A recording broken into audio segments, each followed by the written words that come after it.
Hello, everyone, and welcome to a Friday Fireside Chat. I don't have a fireside this time because I am coming to you live from the beautiful city of New Orleans. And I have borrowed my son's office. He's very thoughtfully loaned it to me for the hour. Notice how great he is. He's got all the books behind me. He's so on brand, which is great. Just remember, as always, this is being recorded, so don't say anything you do not want your mother-in-law finding out about and holding against you later on. My guest this week is Ray Wang, the founder of Constellation Research, hugely influential Silicon Valley mind, author of this great book, Everybody Wants to Rule the World. Very on brand, Ray. And we're going to be talking about digital giants, digital duopolies, what's going on with competition, and maybe we'll get to meta. So Ray, maybe just start off with telling us a little bit about yourself and Constellation Research and what you guys do.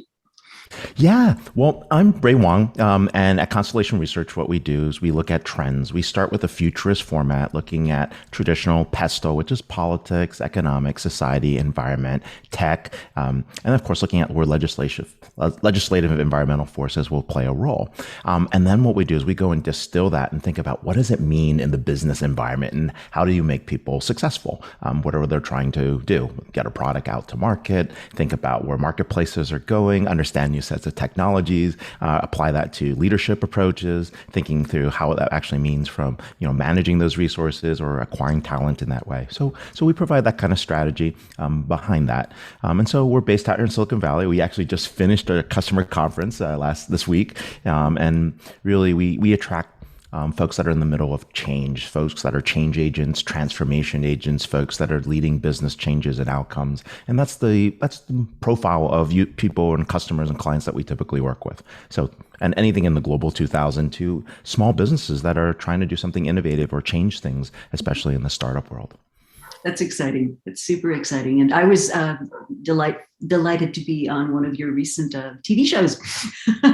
So that was a lot of fun too.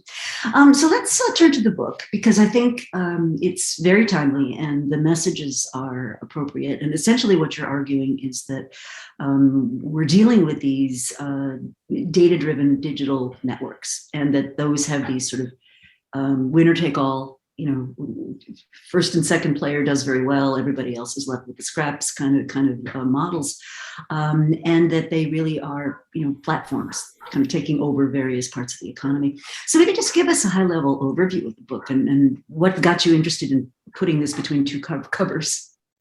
Rita, it makes a lot of sense. In 2015, I wrote a book about digital transformation called Disrupting Digital Business. Constellation started out in 2010 to really look at where digital transformation was headed and what the implications were. In 2018, we started talking to the companies that we'd say were pretty successful in putting digital transformation projects together. And we wanted to know what made them so successful, what was behind it, where the failures were, what were the lessons learned. And it kind of caused me to start thinking about, hey, what was happening next after this wave of digital transformation. So I started thinking about writing a book. And what we noticed was something very interesting. Among the folks that were very successful in digital transformation was a group that was an ultra tier. Mm-hmm. This was the digital giants. And we know them as Facebook or Meta now, Apple, Meta, Apple, Amazon, Netflix, Google. And we were trying to figure out what made them successful. And now, if you were to look at the market cap of these companies, plus Microsoft, in 2017, it was $2 trillion.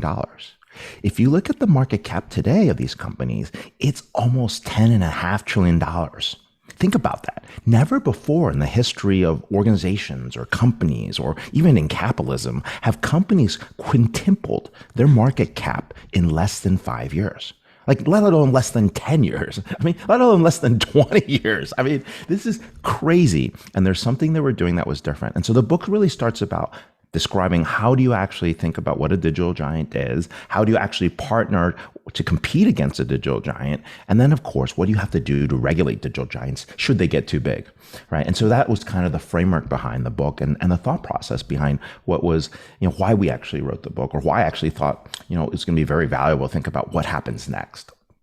Mm-hmm. And I think one of the most interesting things about the book is you really take a whole arc. You don't sort of say where we are is where we're going to be. There's a whole next step. Before we get to that, though, you did a recent interview talking about how these companies actually became so successful, and you lay out 5 steps to their doing that. And I wonder if you could kind of refresh us on those steps, sort of beginning with disintermediating the customer account control. I thought that was so interesting. Yeah, so I'm going to start with an example, and we normally talk about my favorite company in the middle of digital transformation was a company called Domino's Pizza, and they still exist. They do really well. Most people, I'm actually curious. I mean, if you're in chat, pop in and say, "I'd love to know how often do you order from Domino's Pizza? Do you order once a month? Do you order once a week? Do you order, I don't know, multiple times a week?" Just pop that in the chat because I'm very curious. Because what happened in the pandemic, and this is Domino's Pizza, think about it. Like, they were able to deliver. I mean, this is the poster child for digital transformation. There's 17 ways to order a pizza. You can order on Alexa, right? And I mean, and they have really good. You can do it on Twitter. You can order on Twitter. Yeah, Twitter, Alexa, every mobile. So they won the battle on digital channels. They got the business models and operations right, because you can track the pizza from the time it's in the oven to 10 minutes away to 5 minutes away to 1 minute from your house. You get the pizza, you take a picture of the pizza, and the AI bot on the back end will tell you what the quality of the franchisee is. I mean, like, they've won, right? They've done a great job. And so, okay, once a year delivery, once a month. Look at this. Rita says once every 3 months delivery, right? Mira says once a year delivery. Okay, I mean, okay, let's be honest. Your crowd doesn't really order from Domino's Pizza. But how often do you guys? I don't think we're the right demographic. I mean, how often do you order from a food delivery app service like Uber Eats or DoorDash or Postmates? Who orders once a week? Let's start with there. And then I want to know who orders more than once a week and who orders more than once a day. Tell me how often you order, because I put that in the chat because I'm very curious. Instacart twice a month. Yeah. Once a week or more, says Shashi. Marianne says, I live in gourmet heaven, Sonoma. Yes, you do. DoorDash at least 2 times a week, right? Okay, so think about this. Small businesses who didn't have the delivery infrastructure of Domino's literally handed their customers on a silver platter to these food delivery app companies. Now, these small businesses had hundreds, maybe thousands of customers, let's be honest. They didn't have millions of customers. And pretty soon what happened was you gave someone you didn't know who was delivering food from someone you knew your credit card details. You started there when you started to order. Then you gave them transaction history, right? And suddenly what happened was they had customer account control. You're going to order food today. Where do you go first? Do you go to the restaurant? No, you're not sure. You look at genres. You look at categories. Unless you know, and whoever's out in Sonoma has like some great restaurants to go for. I mean, unless you know exactly which restaurant you want to go to the food delivery app company first. You might even call the restaurant and they'll be like, oh, we don't deliver. Go to DoorDash, right? So they've given up account control, right? And by doing that, they allowed these food delivery app companies to aggregate millions of customers and, of course, a bunch of sourcers. And that sourcing capability allows them to say, hey, let's go figure out the data and the transactional history. Here in Sonoma, Thai restaurants might not do as well as completely farm-to-table markets in the high-end market, right? Italian restaurants in my zip code might not do as well as Indian restaurants, right? And we start to manage that data. You can optimize supply chains, optimize delivery networks, and pretty soon you're like, hey, you know what? We'll build a ghost kitchen. We'll do like a Michelin star type ghost kitchen and send stuff out everywhere, right? And so they use that data to compete. And then more importantly, they have digital monetization models. We can do ads, we can do search, we can do goods, we can do services, memberships, subscriptions. And these companies... Loyalty points. Loyalty points. We have to get there. And we can lose hundreds of millions of dollars and no one cares. So long we're growing our marketplace. In fact, we can keep losing that for years and years. And when we get to escape velocity, at that point, it doesn't matter. They can go out and pretty much they will dominate the market. And that's why we end up with 1 or 2 of these players. Now, if you're Domino's, what do? Right? Because if you saw in the last quarter, it's the first time in a very, very long time, year-over-year sales are down. They're getting eaten alive. Because if you're thinking pizza, you might not even think about Domino's. And if you're already thinking about pizza, you're already on a food delivery app choosing between 3 artisan pizza deliveries, thinking, do I want New York style, Chicago style, or Detroit? Right? I mean, that's where your head's at. You're not like, hey, I'm going to go get Domino's. Right? So this is what's going on, and this is how these markets get created. And those are the 5 steps: disintermediate customer account control, build the biggest network, compete on data supremacy, deliver digital monetization, and play the long game. Well, and I'm going to stop there because this is something that I found just super interesting about this whole sector, right? Which is, and let's take Uber just as my poster child for a company that has distorted so many markets by basically subsidizing both the buy and the sell side of the platform.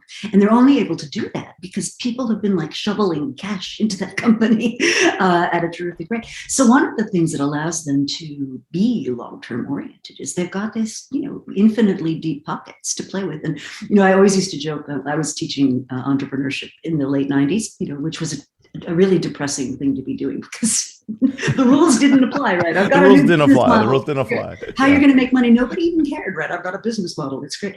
And I kind of feel like I'm living in those days again where, there's so much VC money looking for, the next Facebook or the next Uber Eats or whatever it is, that it's almost like the laws of economics get suspended. But they're suspended for long enough for these things to catch a toehold or a dominant. They get a toehold first, and then they, as you said, dominate.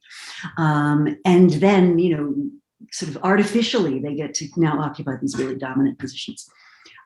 So it's kind of disturbing. I want to build on your point because this is really the crux of the problem. If I take a step back and say, how did we get here?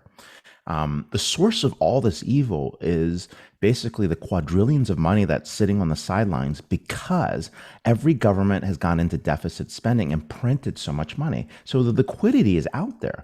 And so every organization is on a quest for yield. If you're getting 15% return, you're going backwards. They're expecting 30% return on their capital. So investors are saying, like, if you're not delivering 30% return, we're basically going to all strip out your cash. I want your money back in dividends, stock buybacks, or I want you to do mergers and acquisitions to get the efficiencies and economies of scale. And that's what's driving this, frenzy to go out and try something new. And so with all this cash on the sidelines, you're like, where do we put it? We put it in empty space, maybe real estate. We put it into startups. WeWork, right? We could put it into WeWork. We put it into WeWork. That was empty space and a Quibi, startup. Or Quibi. We had empty space and a startup, right? I mean, and this is what makes it kind of fun, right? But there's so many opportunities for startups because of this, because the money's there. I mean, if you and I, Rita, let's go create a startup. If you and I wanted to create a startup, I think we could easily raise $50 million in less than 5 weeks. Oh, between your brand and mine? Why not? No, it's mostly your brand. I'll just hang it out. But we could create the startup, right? I mean, that's how easy it is. Now the problem is, could we execute? And that's where the challenge is, right? The talent is not necessarily there. The tech is definitely there, right? The question is, can we get the talent assembled in the right sequence so that we can actually execute and make it happen? That's going to be the harder part. Mm-hmm. Absolutely. I think it's a fascinating time. And you point out in the book that the internet as we know it is about 50 years old. And when you think of what it's done, like just the waves of transition that it's led to, I think it's just absolutely fascinating. But it has these sort of consequences. And one of the things you talk about as a management necessity for if you want to be a digital giant, you need to have you're not going to be a democracy, you're going to be a benevolent dictatorship. Or benevolent, with cautionary terms, dictatorship. So talk a little bit about so let's say you and I decide to do the Wang McGrath startup, right? So how do you architect that? How do you think about what does your benevolent dictator do? So I'll give you an example, right? The reason we talked about that is because we often think we can get into consortiums, and consortiums are going to be successful. We're all going to work together.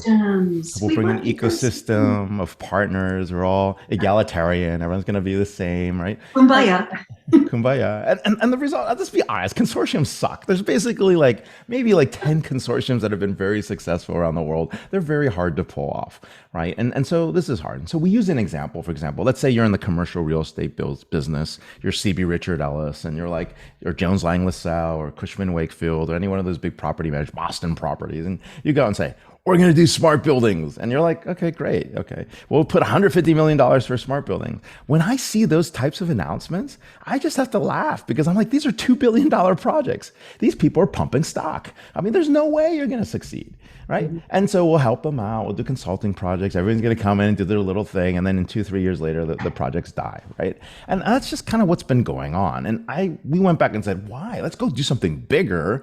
But let's not create a consortium. So the idea was, let's have someone put $150 million for a brand new startup. It's a joint venture startup model. And what would happen is you still need the tech, the talent. Most people don't have that. And of course, the capital. There are companies that are heavily constrained that will never be able to get into other industries going forward, but have lots of capital and lots of tech and really willing to help you out. So you take a company like Google or Microsoft or Amazon and you say, look, we want another $150 million from you. You're going to invest in this brand new joint venture startup on smart buildings. Now, why would they do this? I mean, there's a lot of great reasons. Dynamic pricing per revenue per square feet or meter. We can renegotiate power purchase agreements. We can do green building and energy management. We can do remote field service in these buildings as digital twins get built up. We have the ability to create ad networks and hyper-personalized shopping experiences. All great reasons, right? So they jump on. So we get $300 million for a brand new startup. We're still missing the ecosystem. Now, here's how the ecosystem plays. It plays differently, right? We're going to give you 1% of the company for $10 million, and you don't have any voting rights, right? You're not going to give you a lot of voting rights. At the point you have it, it's basically a dual class structure where, either the CB Richard Ellis comes in and has, maybe 10% of the shares, but 51% of the voting rights. It's going to be that kind of structure, okay? Intentionally, because we want them to go out and win and make fast decisions. And if you don't believe in them, I don't want you to invest, okay? So we have $10 million for 1% of the company. We go to Honeywell, ThyssenKrupp. We go to Otis. We go to Johnson Controls, Schneider Electric. And they all come in. They chip in. So we raised $500 million for a brand new tech startup doing smart buildings with an ESG focus. We're worth $2 billion on day one. What happens when we launch on day one? We're going to do a cap table raid on our competitors. If you're not in this ecosystem, your stock price is going to drop. Institutional investors are going to put your money in this new entity, which is a joint venture startup with a benevolent goal that's really designed to really change and build smart buildings. And what's happening on day two? Your talent's going to leave too. The top talent's coming over because this is the new cool and exciting project. So, all right, Cushman, Wakefield, Jones Lang LaSalle, hypothetically, if they're in this competition, they're not going to sit around and say, oh, we're going to give this up. But what they're going to do is they're going to create their own joint venture startups, and maybe even they partner together. So they raise $200 million on their own. I chose Amazon. They choose Google. Fine. All right. They raise $300 million, $400 million now for on their own. What happens when they go to the ecosystem? The ecosystem's like, whoa, we just gave our last $10 million in CapEx to these guys. Well, they're going to come back and say, well, what if they fail? All right, fine. We'll give you $1 million just in case if they fail, right? They're less capitalized from the ecosystem players, but they become the next number two. It's very hard for a number three to show up after that. Right. That is Now, this is what the interesting point is. Remember what we talked about earlier on the book? It's really about how do we get to these duopoly status, right? Coke, Pepsi, 40 to 50 years. Pizza Hut, Domino's, 40 to 50 years.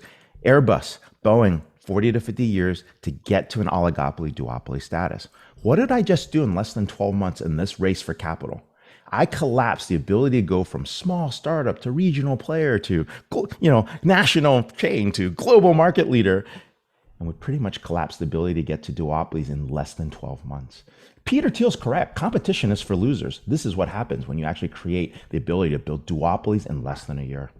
Wow.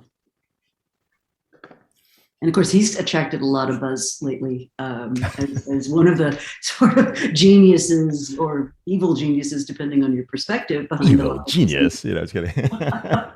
But I mean, one of the interesting things he did was early on, people were saying, oh, social networks. I mean, Friendster didn't make it and MySpace was a disaster. And I forget what the other one was that he was looking at. But what he realized, and I thought this was genius, was that people were sticking to those social networks, even though the technology was basically garbage. I mean, the things didn't scale. It was buggy. Stuff broke down all the time. And that's when he made the decision to really go all in on Facebook. Because he felt that they would be, I guess he had confidence in the tech team that they would be able to scale it fast. Biggest advertising machine ever created, right? I mean, as we're talking about the topic of Facebook, when you think about what they've been able to do, 70 billion a year in advertising last year.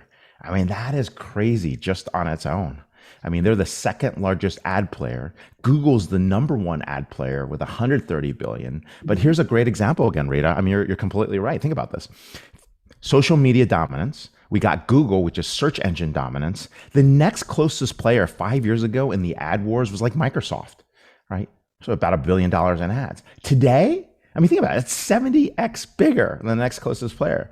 Today, the third player is another digital giant. It's Amazon. They did something like 14.1 billion in advertising last year. If you look at a 12-month trailing basis, it's almost 24 billion. So three, what we would call dominant players, maybe monopolies, one in search, one in social, one in commerce, are competing aggressively for digital monetization in ads. Different business models, same monetization model. Mm-hmm. It's never been like this. No. And what, as a society, one of the things I find concerning, right, is, to think that the best and brightest minds of your generation are going to programs to learn how to do better advertising algorithms. Like is that really where we want our best talent spending its, rare intellectual powers? Yeah. Amazing. No. Amazing. So let's talk about the company formerly known as Facebook. They've rebranded themselves as Meta. Well, no, I'll be very honest. I have been very uneasy about Facebook for a long time. In fact, in chapter 1 of my most recent book, I basically said, any company that basically makes its profits by fooling those that use it, by being untruthful, by not being honest about what they're doing or to whom they're doing it, I think eventually one hopes that there would eventually be a reaction to that. Yeah, no, it's a great point. And I think people are trying to figure out what this is in the metaverse and the metaverse economy and why Facebook is so interested in it. To be honest, I mean, it's probably an 8 to 10 year project before we get to these metaverse economies. And so let's break it up. A metaverse economy is really the fact that we're taking our analog lives and creating digital representations in a 3D level, right? So it's more than just this Zoom call. There could be 3D avatars of us walking around, engaging, pretending to drink a coffee or buying a digital coffee somewhere else. This is cherry coffee, by the way. Ooh, yes. Local, I'm going to give a pitch. Local, sort of artisanal coffee roaster here in New Orleans, and it was just provided that by my family.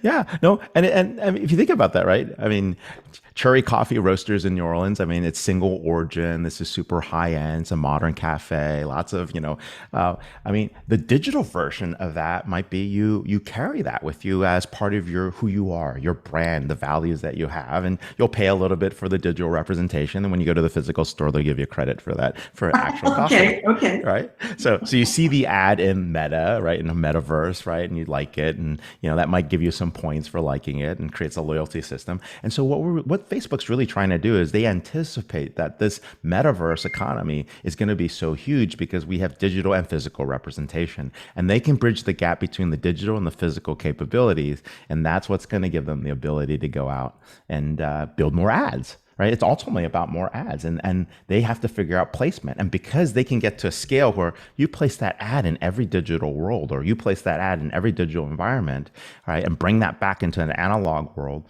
now you have a very, very interesting economy. So that's really what's going on there. That's fascinating. That's fascinating. But I mean, there are a lot of storm clouds on the horizon for Facebook. Yes, they print money right now, as any mature company will do, but the younger people aren't on the main platform. Even Instagram is not what it once was, and all these revelations about just basically bad behavior on their part, pursuing toxic business models that actually cause people harm. Do you anticipate a regulatory backlash of some kind?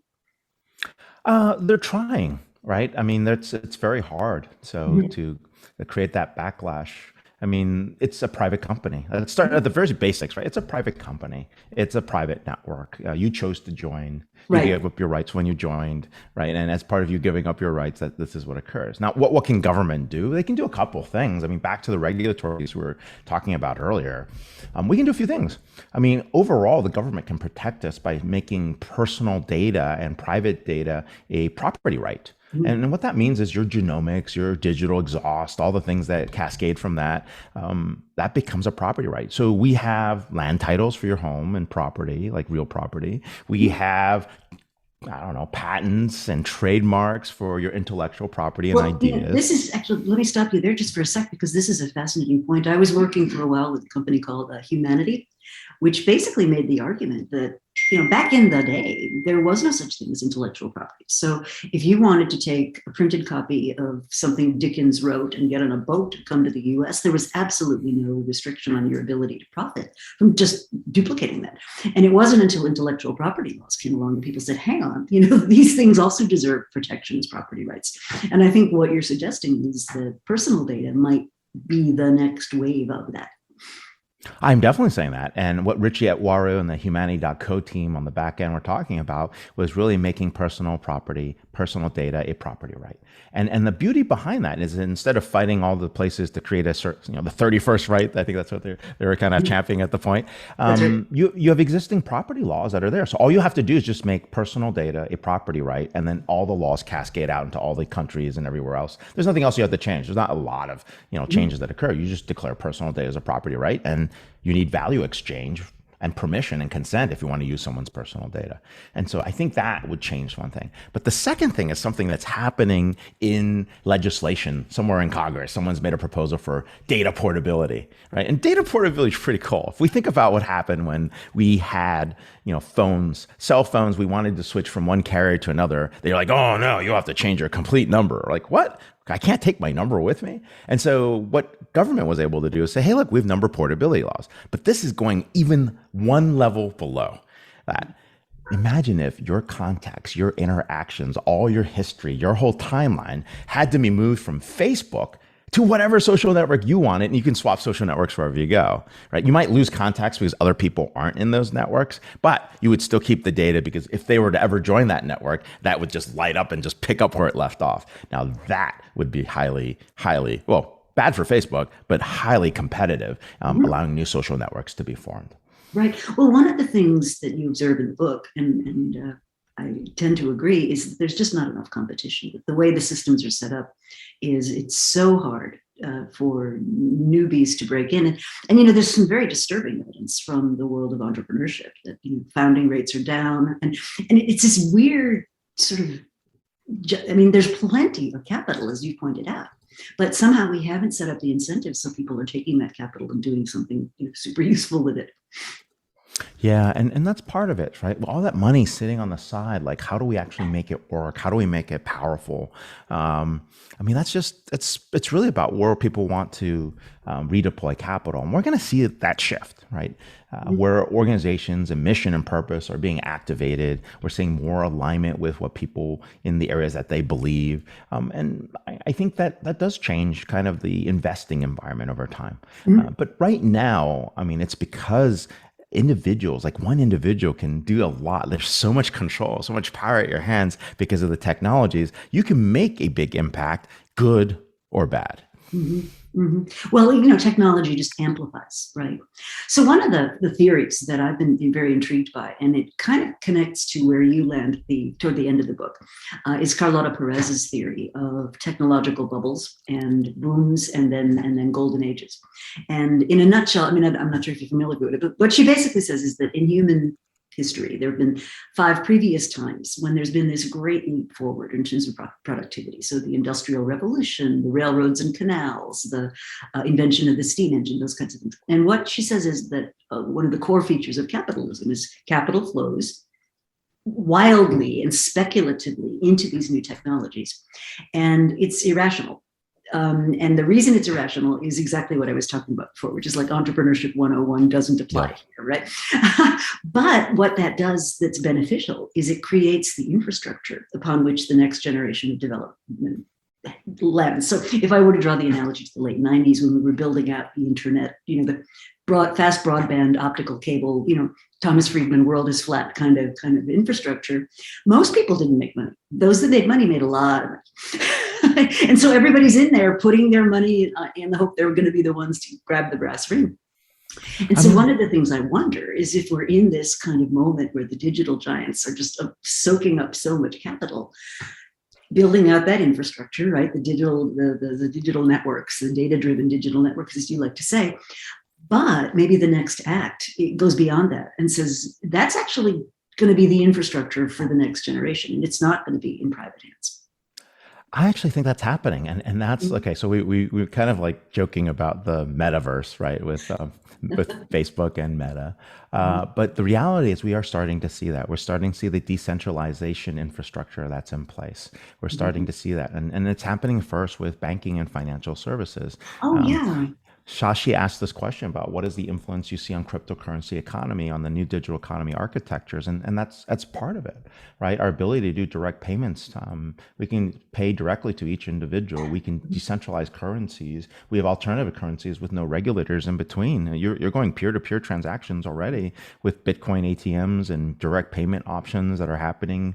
That's massively changing how commerce is going to be conducted and the role of central banks. I mean, do I really need a central bank?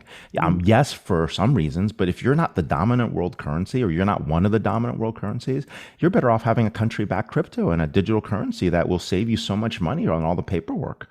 I mean, that alone will give you a 30% savings in almost any economy. And so we'll see things like that. But let's take that a little further. I'll give you an example of another type of model or the ecosystems. Let's go to the loyalty points one, right? That one this is my favorite. About 4.5 years ago, I wanted to put together a group of investors to buy Air Canada's mileage program called Aeroplan. And I love points, right? This is me. Like I travel a lot. I used to do 400,000 or 500,000 miles a year, right? I stayed in like all different hotels and things like that. And I just love points. Like it's a great loyalty program.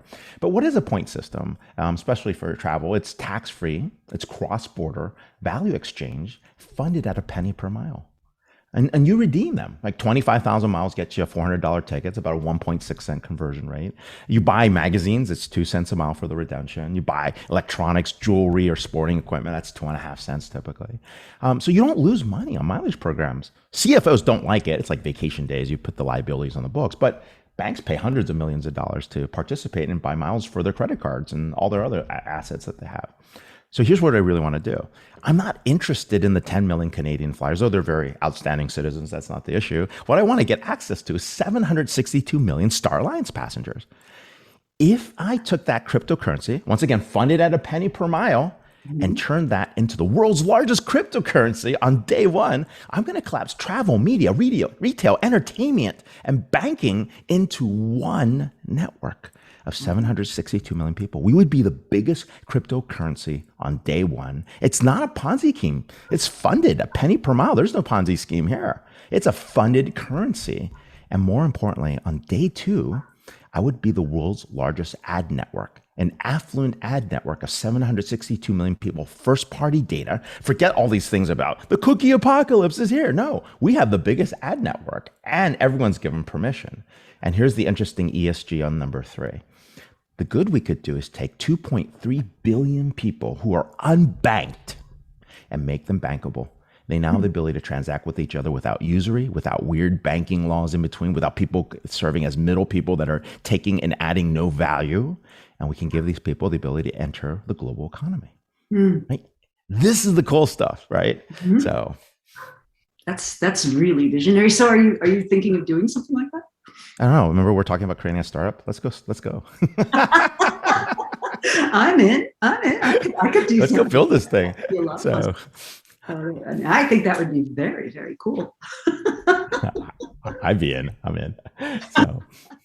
So, one of the things that you have raised a concern about, and we'll have to carry that conversation on after this, is creating an equilibrium that balances the pace of innovation, free market competition, profit, and personal freedom. And I think each of those elements, the pace of innovation. I mean, I see it.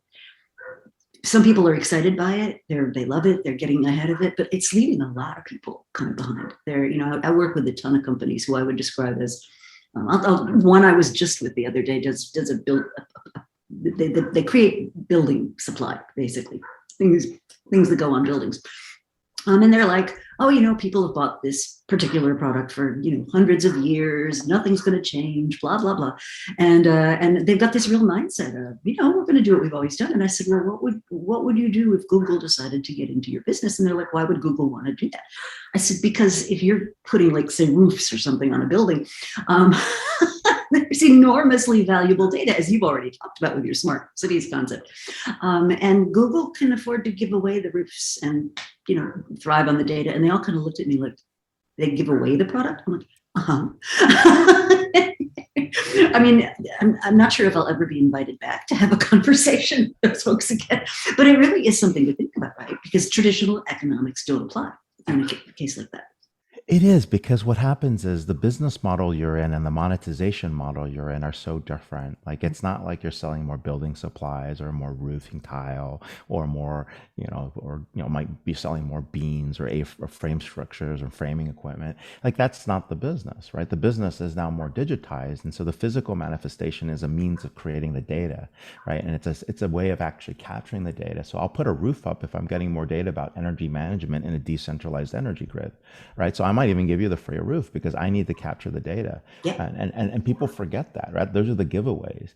And it's a great point, right? The balance has to happen. And part of it is because, companies are so fractured into silos of what an industry is. Or I'm in the construction business. What does that mean? I'm not in that business. Oh, wait, yes, sure you are. Let's explain why. And so they haven't taken a chance to look at both the ecosystem in terms of how the cash is actually generated. So the capital flows are important, but they also need to take a look at the data flows, because what's happening is upstream, downstream data all become very important. And the question is, where do those data ecosystems are? And so the data-driven digital networks, which you started this conversation with around DDDNs, are those platforms. Those platforms give you the ability to think about multi-sided data platforms. So what are my demand signals? How am I catching them? What are my supply chains and how they're being shaping on supply? How does that impact pricing? And what does that mean on the ad rate for a view? Whoa, what happened here? Like, every business is going to come down to this, right? And so I don't care if you're selling roofing supplies. I'm in the energy management business. I'm looking at decentralization of energy production and decarbonization. We're playing a different game here, right? You just happen to be a supplier into that market. And as a supplier, there are probably 20 I can choose from. So are you in or out on this partnership is really what those digital giants will say. Well, right. So toward the end of the book, you talk about backlash. And I think I see this in every sort of history of if you look at business history and companies. Yes. General Electric was invincible, right? And there was a period where you could not get down the hallway at the Columbia Business School without reading cases about Dell. And the magic of having negative working capital, or no, positive working capital. And MMT Nokia, wasn't invented yet. Nokia, remember Nokia? Everybody was like, oh, Nokia. And so there's this sort of, I think, in the moment when a company is really dominant, there's this tendency to think that they figured it out, and they figured it out forever. So when I was writing my last book, which I would have been writing it in 2018, and I started it with my skepticism about Facebook, and my editor was like, you think Facebook's going to get into trouble? And I was like, yeah, because all the signs were there, right? But because the company was and is quite a dominant player, people don't see it. But you talk about a life cycle where you're going to have this backlash where people are saying the social pollution, the concentration of power, the lack of sharing the benefits is going to eventually pile up to the point where there is a refutation of this model, if you will. It is. And I mean, if you think about where we are today, most organizations typically go through these rise and falls, and where companies actually decline and they get the declinership. I would say, it's the way you were able to pick out Facebook and those signs of where those potential failures were. That's what we should be looking at where the digital giants are. I think you could apply the same model that's in your book to look at, where is Apple in that cycle? Where's Google in the cycle? Where's Amazon? And you might see something pop up 5 to 10 years from now. What I'm most interested in is thinking about antitrust in a different way. Right now, antitrust is heavily politically driven, and I think that's the wrong way. When you have like a district attorney in DC, like, we're going to sue Amazon for lowering everybody's prices. You're like, oh my God, dude, are you running for office? Like, what's going on here? Right. But when we get to a point where the competition is being squashed. Competitors being bought out just to take them out of the market. There's less innovation. Your prices are going up. You're not getting like free services like mapping or translation or all these wonderful things that you've been able to enjoy over the last few years, right? Or when suddenly your free speech is being squelched, or suddenly you don't have the ability to make choices because the technology is constraining your freedoms, right? That's when we have a problem. Now, we don't want to wait till it's too late to get there, but we need to have active monitoring of these trends to say, where are we? And I think that's where the government can play a role, right? And I'm saying this as a free market capitalist who happens to live in California, but I'm a free market capitalist. I actually believe that is the purest and most efficient way to actually manage a commonwealth of self-interest, right? And that's really what's going on. And when you distort that self-interest, which is what we've been doing over the last 20 years, you get some very bizarre results. But if we get back to that pure model at a basic level, we should be regulating, creating the regulations and monitoring where we are in terms of where we are from an antitrust level. And then that would give us some kind of capability to say, okay, now we've hit the threshold. Now, the good news is none of these digital giants will be able to get into healthcare or financial services or other industries because the lobbyists from those industries are like, oh, no, you're not coming into my industry. We'll create this whole antitrust stink and we'll create this whole chaos in the marketplace. So you do have other forces at work that are serving as other levers, which is other industries realizing that they don't want to be part of that demise. Very interesting. But you talk about, so smart regulation, you talk about having digital platforms as public goods, and there is conversation, that some of these things fall into the same category that the telephone service was regarded as falling into decades ago, where to operate this, or electricity, right, to operate this business, which is a natural monopoly, you need to provide universal service, you need to provide certain kinds of goods, you need to provide certain kinds of equitable access in order to have this protected position. I mean, that was a very strongly held belief I remember reading up on monopoly theory years ago, and it was that there are these things that are natural monopolies. And essentially what you argue is that if you are capable of building one of these digital DDDNs, that you essentially create monopoly conditions. And so it's not a huge intellectual leap to go from how electricity gets regulated to how some of these digital things get regulated. Is that sort of where you're going with that? I am. So we talk about the rise of digital giants. We talked about the height of digital giants. We talk about the decline and then the fall. In the fall, that's when all these structures become public goods and we see a renewal where we build on top of those infrastructure over time. Now, you don't have to wait for the fall to occur. Let's look at India, right? The UPI model is amazing, right? They set the digital standards for what digital payments would be so that everybody in the country could be banked. I mean, that's pretty awesome, right? And that was the Infosys guys. That was Nilikani, right? Nandan did that, and he's in the behind that, setting it all up, and that's pretty wild, right? The other one that's fascinating to me in India is the way that Reliance got into the cell phone market with the Jio product. I mean, talk about long term. I mean, they snuck in with a license that wasn't really a wireless license, and then they kind of made it into that, and then they then they basically revolutionized the wireless infrastructure in India. I mean, it was like, and that's a private company doing that, not the kind of public effort that Nandan led. Yeah, so Mukesh is one of our clients. Oh, is that right? Oh, I didn't. And it's in the book. I think the most we can disclose is what's in the book. But you're absolutely correct, right? I mean, they saw the data economy before everyone else. And so when they gave away the phones and the data and gave so much data away for such a low cost, all the other carriers were appalled, right? They thought they were making money on voice, and Mukesh understood they were making money on data. And when you have 300, 400 million people in the network, right? What do we have? We disintermediated the customer account control. We built the biggest network of devices that's there. They're monetizing on data. They have digital monetization models on entertainment. Reliance Entertainment has a film or movie that pops in there. And then the last piece is he can go ahead and invest long-term capital. We made the suggestion that if you shut down the Indian market for access, but force Western companies to come in, right, at paying you to invest in to get access to the Indian market, you could pay for a lot of this. And I think that's what they ended up doing. I think, yeah. What's also amazing to me about that particular project is how secret it was. I mean, it was very secretive. But over about like 10 years, right? I mean, patient working on it. And there's a human aspect to it too, which I like, which is apparently his daughter was home from Princeton or something and was like, Dad, the phone service here is terrible. Why don't you do something about it? Which I thought was kind of a charming human angle to that whole story. Yes, the phone service was bad. Now India has a really good network, and that's part of it, right? I mean, you can do so much from Spectrum auctions, but what they've done there is incredible. So yeah, really amazing.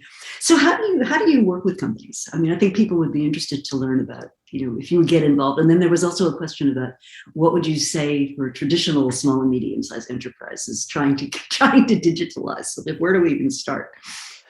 Well, let's start with that question, right? SMEs, we have to think about where they play in that data economy, right? We think about where a DDDN fits and what part of data you're providing to that data-driven digital network. And that's where the partnerships occur, because if you're doing something, you're capturing data or you're acquiring a larger network that another DDDN can't get to, you have value. Right? You can be a partner. If you don't, you're just going to be disintermediated. And so that's where SMEs have to be very careful to see where their value is. And sometimes what you do is you bet on Google because they're competing with Amazon, right? Or you bet on Amazon because they're competing with Facebook, right? In whatever monetization. Or you bet on Tesla because Tesla is ultimately competing with your biggest competitor who happens to be insuring automobiles, right? And you're like, wait, how did that work? Well, Tesla's doing its own insurance, right? So you're playing these different roles. And that's the idea, is you have to understand how those monetization models have changed and how they fit within your business model and their business model. Now, to answer your earlier question, Rita, how you work with us? I mean, we typically come in and we set the stage for this kind of conversation. We say, here's what's possible. Then what we try to do is apply. We have 7 steps that we normally apply for existing companies instead of digital giants. The 2 that we're missing in this conversation was the first one, which is really about changing the life cycle of organizations. You have to do 5 things around how you get started: your mission, your purpose, your talent networks, what your offering looks like, your monetization models, and then, of course, the way you look at your capital and your long-term investors and shareholders, because you have to flip their thinking for that to work. And if you don't do those 5 things, we can't even have a conversation about all this change you want to do, because those are foundational, making sure you have the right DNA to compete with the digital giant. The 6th thing... That's talent. So just run through those one more time: talent, governance. Yeah, so let me walk through its mission, purpose, right? So, when you started out a company, it's like the coolest mission, like how are we going to build something, change the world? Then you go out and find the best talent. You bring these talent networks in place. Then you go out and you create a great offering using awesome design, a product or service or experience. And then from there, you figure out markets. Do we go to this industry? Do we go to this geo? Do we hit this market size opportunity? And then you go public and everything goes to crap, right? It's profit per employee, revenue per, it's like, revenue per employee, profit per sale. You get into all the financial metrics. And yes, you do have to do that as a publicly traded company. But by the time you're 40 years in, some companies middle age out and people forget the mission. They forget why they're there. There's layers of management that do nothing. And like, what do we do here?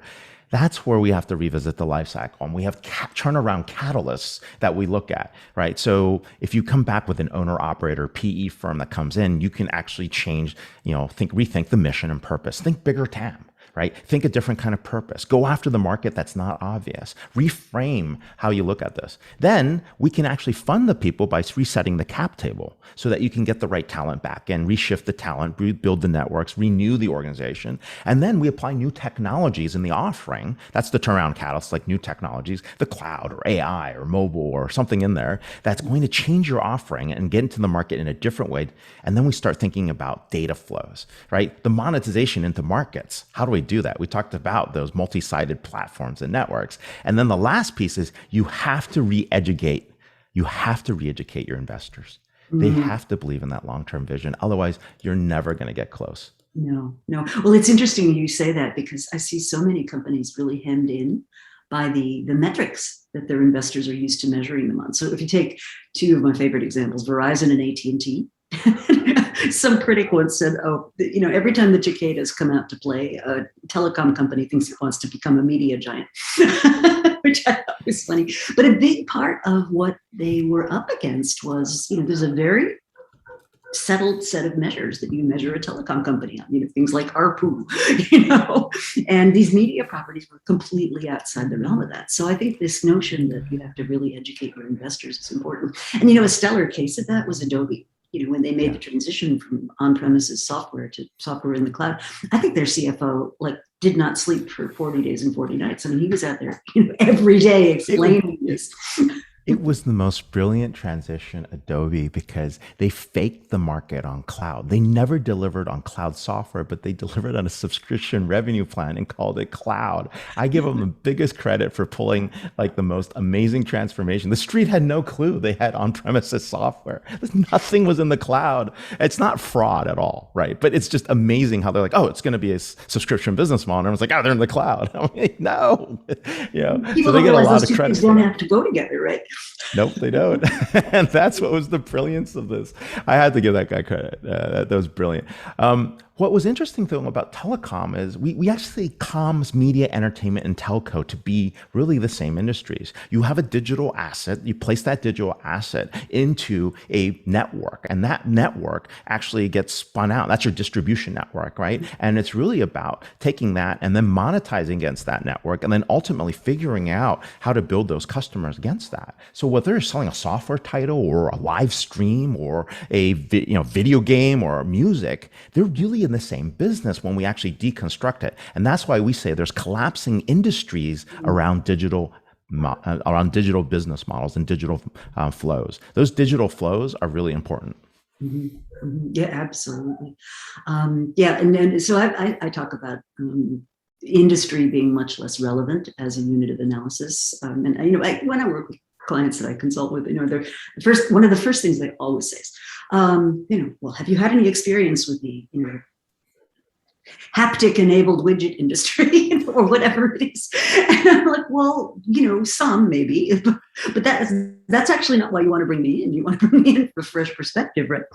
And I think that's part of what we find when people get very hemmed in by this industry focus, and they don't see things like, I'll give the roof away to get the data flows. They just don't even see it. I want to know, honestly, were their minds blown when you said that?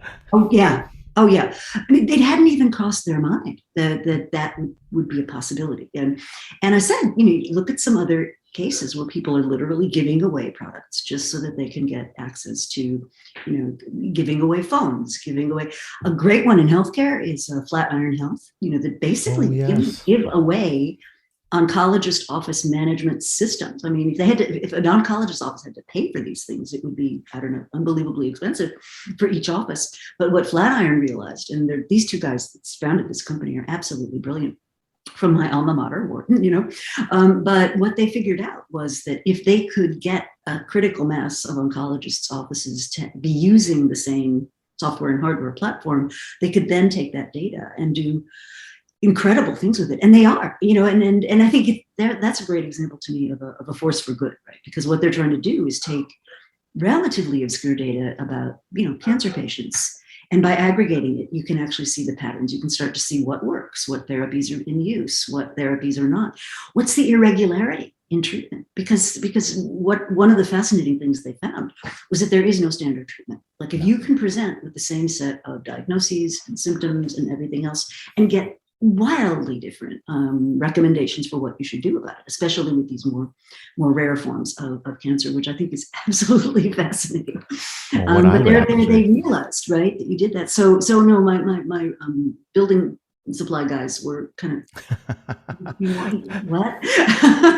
The other thing we had a big conversation about was, okay, so a lot of their clients, their customers, are undergoing a generational transition from you go and have a beer with the customer and you talk beams and roofs and thicknesses and latencies and all that stuff, and you'd form this friendship and they'd buy you tickets to NASCAR and that kind of stuff. And I was like, I don't think my kids are going to be interested in doing business that way. They're going to want to and all that. And so in addition to the business model being different, I think the whole kind of interface with the customer and the way that they want to interact is going to end up being very different. No, it is. And let's roadmap your oncology example. In the longer term, given that they're a force for good, what they actually can do is aggregate payment data for contract negotiations against the payers. And by doing that, they can actually get better reimbursement rates and more distributed reimbursement rates. Today, we don't have price transparency, but they're actually going to be sitting in front of that price transparency data. Eventually. And there's some interesting examples of healthcare where I think it was was it Utah State? One of the big university connected hospital systems had a new chairman who happened to be a woman, and she said, "I want to know what it costs us for each procedure." And everybody in the system was like, "What? You want to know about what?" And when they actually dug into it, what they found was, certain practitioners were 3 times more expensive than others for the same thing, that certain operations were more expensive for the same thing. And she was like, "Well, why?" But if you don't even have the basic data to find that out, then you can't really make an intervention. Yeah, Dr. Vivian Lee was really pushing hard for that, and I'm glad she That's did. I mean, look, usual and customary, I think that's what they call it for pricing, has been going on for so long. It's in a cost plus system. It's hard to figure out what the heck anything costs, along with all the discounts and negotiations. Very, very bizarre. Yeah, I read about that in the book too. And the case I used there is Caterpillar, where they gave the job of negotiating their prescription drug pricing to this brilliant guy who came from the world of supply chain. And he viewed the whole thing as a supply chain problem. And his goal was eliminate waste, which I thought was fascinating and very successfully, very successful. So how do, yikes, we're running out of time. How do people learn more? How do they get smarter about this?